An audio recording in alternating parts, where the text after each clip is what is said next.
Ashamaar kafunee kabajamtoota daawwattoota keenya Waliif TV Oduu sa'aatii kanaaf qabannee isinitti himna. Oduu wajjin faana turuu an Girmaa Guddisaa.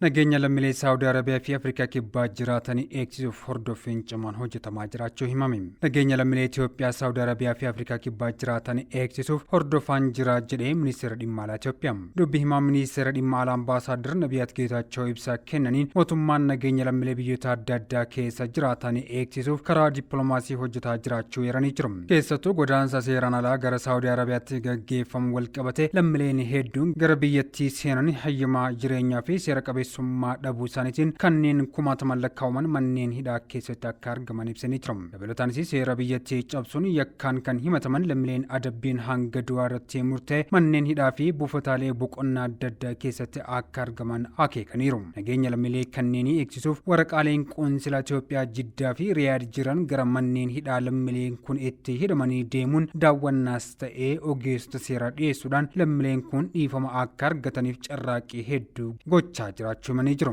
Ammas nageenya lammiilee Saawudii Arabiyaa keessa jiranii eegsisuuf carraaqqiin cimee akka itti fufuu himanii jiru. Haaluma wal fakkaatuun lammiileen Afrikaa kibbaa jiran ilaalchisee ministeera dhimma alaa Geediyoon Ximootewoos yaa'ii ministeerota biyyoota BRICS Niw Diheelitti gaggeeffametti gita isaanii kan Afrikaa kibbaa Roonaald Laamoolaa waliin wal arguun dubbachuun ibsanii jiru. Yeroo akkanas jeequmsa Afrikaa kibbaa keessatti ka'een wal qabatee miidhaa lammiilee Itoophiyaa irra ga'uun waliin ittisuuf mari'achuu isaanii addeessanii jiru. Nageenya lammiilee Itoophiyaa Afrikaa kibbaa jiraatanii waliin ta'uun eegsisuuf jilli Itoophiyaa dhiheenya gara Afrikaa kibbaatti akka imalus hubachiisanii jiru.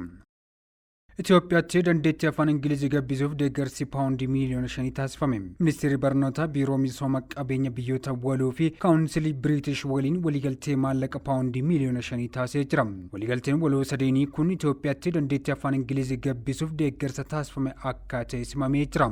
Itoophiyaatti barnoota afaan Ingilizii kennamaa jiru dagaagsuu fi fooyyessuuf deeggarsi kun murteessaa ta'uu himamee jira. Akkasumas deeggarsi kun qulqullina barnootaa fooyyessuuf dandeettii barsiisotaa cimsuuf dabalataan barattoonni dandeettii afaan Ingilizii akka gabbifatan kan gargaarudha jedhamee jira. Itoophiyaa keessatti jajjaan daa'immanii fi dargaggoonni hanga 55 ta'an dhukkuba sukkaaraan akka qabaman gabaafame. Itti gaafatamaan hariiroo hawaasa waldaa dhukkuba sukkaaraa Itoophiyaa obbo Ermiyaas Gabramaariyaam gaafiif deebii miidiyaalee waliin taasisaniin jajjaan daa'immanii fi dargaggoonni dhukkuba sukkaaraan qabamanii 40 hanga 50 akka galmaan gabaasee jira. Waldaan kun piroojektota lamaatiin hospitaalota 97 keessatti daa'immanii fi dargaggoota umriin isaanii waggaa 18 gadii fi umriin isaanii waggaa 25 gadi ta'e 18,000 walumaa galatti deeggarsa taasisee jira. Insuliinii, laanseetii, gulukoomeetirii fi qorichaa fi meeshaalee biroo bilisaan kennuu bira darbee dhaabbilee yaala adda addaas ni deeggara. Waldaan dhukkuba sukkaaraa Itoophiyaa sagantaa waldaa dhukkuba sukkaaraatiin namoota qorichaa fi deeggarsa biroo argachaa jiran keessa namoonni 18,000 ol daa'imman ta'uu beeksisee jira. Daa'immaniif deeggarsi karaa dameelee 97 naannoo hundatti taasifama. Naannolee adda addaatti daawaan kun iddoodhaa gara iddootti geejjibsifamuu fi qorichi haala nageenyaa qabuun akka geejjibsifamuu tattaaffiin hojjetamaa jira. Daa'imman dhukkuba sukkaaraa waliin jiraatan kanneen insuliinii lilmoodhaan waraanachuuf rakkatan akkaataa nyaata itti nyaatanii fi akkaataa qoricha isaaniitti fudhatan irratti leenjiin kennamaa akka jiru akkasumas jajjaan sagantaaleen barnoota adda addaa daa'immanii fi maatii isaaniif qopheessuun hojiiwwan dandeettii ijaaruu irratti hojjechaa akka jiran itti gaafatamaan hariiroo hawaasa waldaa dhukkuba sukkaaraa Itoophiyaa obbo Ermiyaas Gabramaariyaam himanii jiru.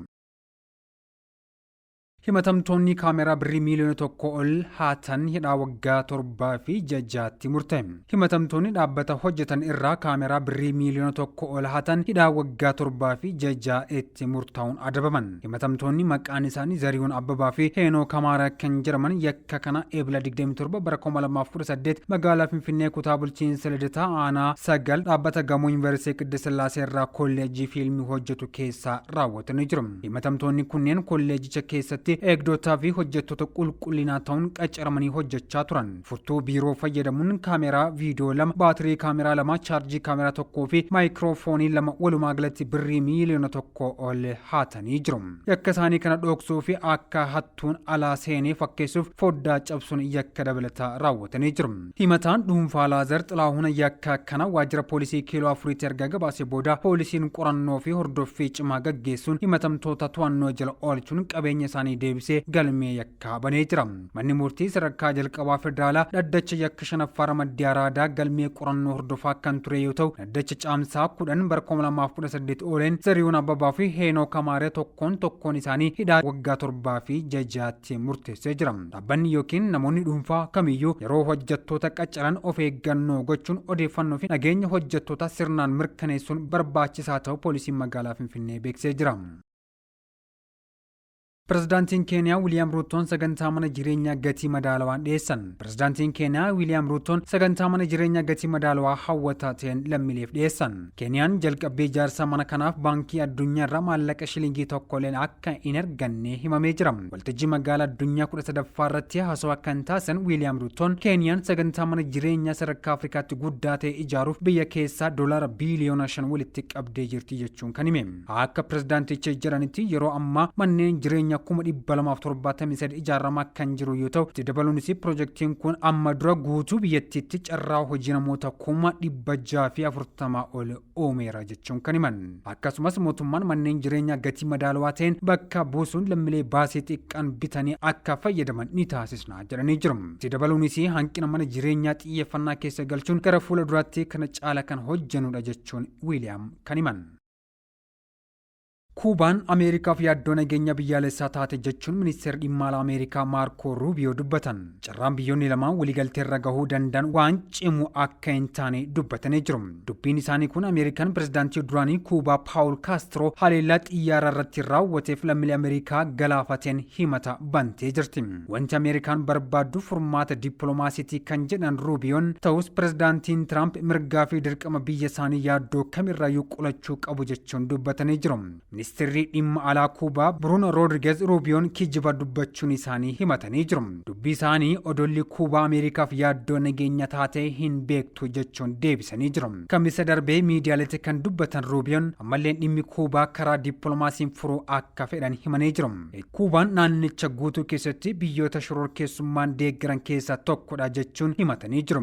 Dhimma kanaaf deebii kan kennan ministeerri dhimma alaa Kubaa Ruubiyoon weerara waraanaa banuuf yaalaa jiru jechuun qeeqanii jiru. Akkasumas mootummaan Ameerikaa gara jabinaa fi tooftaa biyya isaanii irratti haleellaa akka banan himatanii jiru. Yeroo ammaa Kubaan hanqina boba'aan guddoo rakkachaa jirti. Kunis dhorkaa bulchiinsa mootummaan Ameerikaa irra kaa'een akka ta'e himamee jira. Tiraamp kana kan godhan Kubaan Ameerikaa waliin waliigaltee akka raawwattu dirqisiisuuf akka ta'e himamee jira. Sababa kanaan